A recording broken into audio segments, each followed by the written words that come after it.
A release I've been eagerly waiting for from the Plastic Soldier Company is the Sexton. Sexton was a British self-propelled artillery vehicle mounting the 25-pounder field gun. This box set contains 5 15mm plastic Sextons and can be built as 2 different variants, the Sexton II in either the early or late versions. If we have a look at the back of the box, there's a top and side view of a Sexton finished in the late war Mickey Mouse green and black camouflage pattern. The base colours for this are shown as Vallejo 924 Russian uniform and 862 black grey. These represent the British standard camouflage colour SCC 15 olive drab and SCC 14 black, introduced in April 1944. If we open the box, there are 5 sprues of medium grey plastic and an A4 instruction sheet. One side of the sheet shows the colour-coded sprue diagram and completed views of the 2 variants. The other side shows detailed step-by-step assembly instructions. These are clear and easy to follow. If we have a look at the sprue, you can immediately see there are some options here. There are 2 different sets of suspension, one for the early Mark II and one for the late Mark II variant. It's hard to immediately spot the difference between the early and late track sets, but the early tracks on the right have fewer drive sprocket teeth and standard Sherman rubber block tracks, while the later suspension set on the left has more sprocket teeth and what looks like simplified Canadian dry pin type tracks. Having the 2 sets of tracks is nice, and I'm sure a lot of wargamers will be happy to see these are one-piece parts instead of the multi-part tracks of some earlier PSC Sherman kits. There are also 2 different transmission covers, a 3-part cover for the early and the later single-piece transmission cover casting. While this looks like a Sherman suspension and transmission, it's actually from the Canadian Grizzly, a license-built version of the Sherman built in Canada. The hull has a multi-part assembly with separate front, side, engine deck and rear pieces here. There will need to be some care taken to minimise gaps during construction. The kit includes a British crew with 4 figures including an amputee driver, a 2-part gunner, a loader and a commander. These will help fill the vehicle, but they might need to be left out until after painting, otherwise they'll be hard to access if they're already glued into place. You can see there are some mould lines here that will need trimming. Lastly, there's the 25-pounder gun and mount.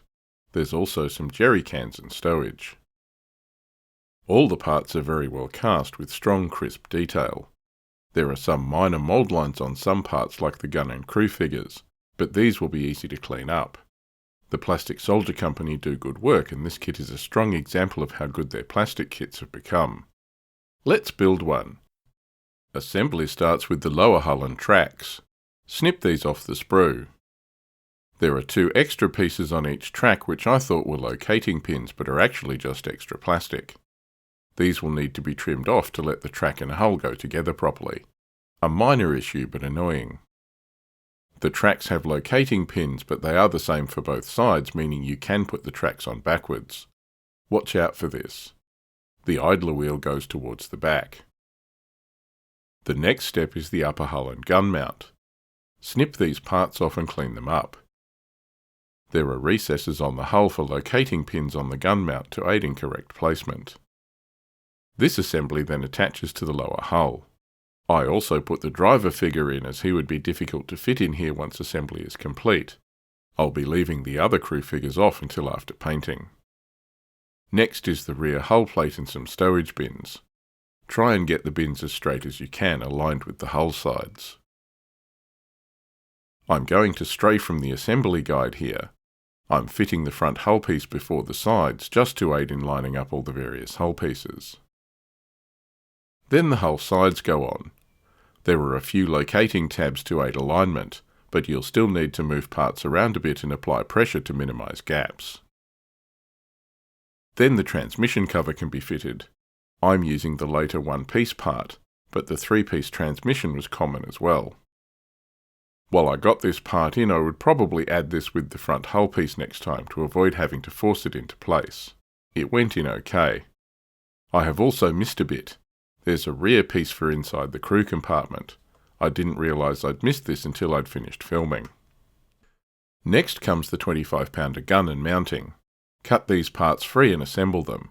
Be careful with the glue here so that you can still elevate the gun later. Once you fit the gun onto the hull, the assembly is complete. There are some stowage pieces and crew figures still to go, but this is the main assembly complete. This is a lovely little kit. There are some issues like having to trim excess plastic off the suspension pieces, but this is minor. The multi-part hull is a bit fiddly but goes together okay with a bit of care. I would recommend having all these parts ready and doing this step all at once so that you can fine-tune the positioning while the glue is still wet to get a gap-free fit. It might even work best to fit the rear stowage bins directly to the hull side pieces rather than to the lower hull, then assemble all the side parts. Just a suggestion. There is good detail here and the parts are sharp and well defined. In all, this builds up into a great little kit. It's great to have this vehicle available in plastic. I built this one as a late Mark II, but I think I'll build the rest as Mark II earlies, with the 3-part transmission and rubber block track. Let's look at some history. The Sexton was a British self-propelled artillery vehicle, armed with the standard 25-pounder field gun then in widespread service. Mounting the gun on a self-propelled chassis meant the guns could keep up with the pace of armoured warfare better than towed guns. Earlier, the British had converted some obsolete Valentine hulls with a slab-sided turret to create the Bishop. But this expedient design was cramped, and elevation was limited, reducing the maximum range of the guns. British forces did use some M7 Priest self-propelled guns, particularly in North Africa, but having to supply the 105mm ammunition for the guns complicated logistics, and a homegrown design mounting a British gun was required. Canada had produced the Ram tank based on the M3 Lee chassis, but it was decided to use these for the chassis of the Sexton after the Sherman was chosen to be the standard gun tank of the Allied forces. A prototype was completed in mid-1943, and after successful trials the Sexton was ordered into production. The first batch of Sextons ordered by Canada were based on the Ram tank and were designated the Mark I. British Sextons were based on the Grizzly chassis, a Canadian version of the M4A1 Sherman. This was designated the Mark II, and over 2,000 were produced by the end of the war. Sexton was first used operationally in Italy in 1943, but they served mainly in northwest Europe. Despite the modest calibre of the 25-pounder gun, the shell is only 87.6mm, it's very effective. It has a high rate of fire with a HE shell that did significant damage. The extra mobility of the self-propelled chassis and the strong integrated fire control system used by Allied artillery combined to make this an even more effective weapon. The British and other Allied troops could count on quick, accurate and effective fire support. The Sexton continued in British service until 1956, and soldiered on with Portugal until the 1980s. It's great to have the Sexton in plastic. I know I've been waiting for these for my late war British forces. It's a great kit and builds up into a lovely little miniature for the table. Oddly, there are 5 Sextons in the box set. These were usually fielded in troops of 4, so you end up with an extra one. I know there was some talk the box set would have 4 Sextons and a Sherman sprue as an OP, but the released kit just has the 5 artillery vehicles. However, I did see a great conversion of the extra Sexton into a gun position officer vehicle, with the removal of the gun and plating over of the gap in the front of the hull. There is very little about this I could find online. They did exist, but they were pretty rare.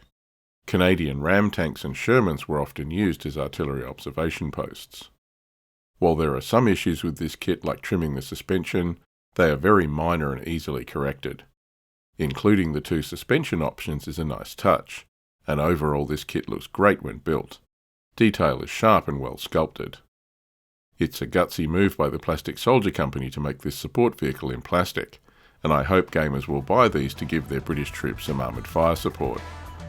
Thanks to the Plastic Soldier Company for supplying the review kit. PSC are great supporters of this channel, and I urge you to give their products a try.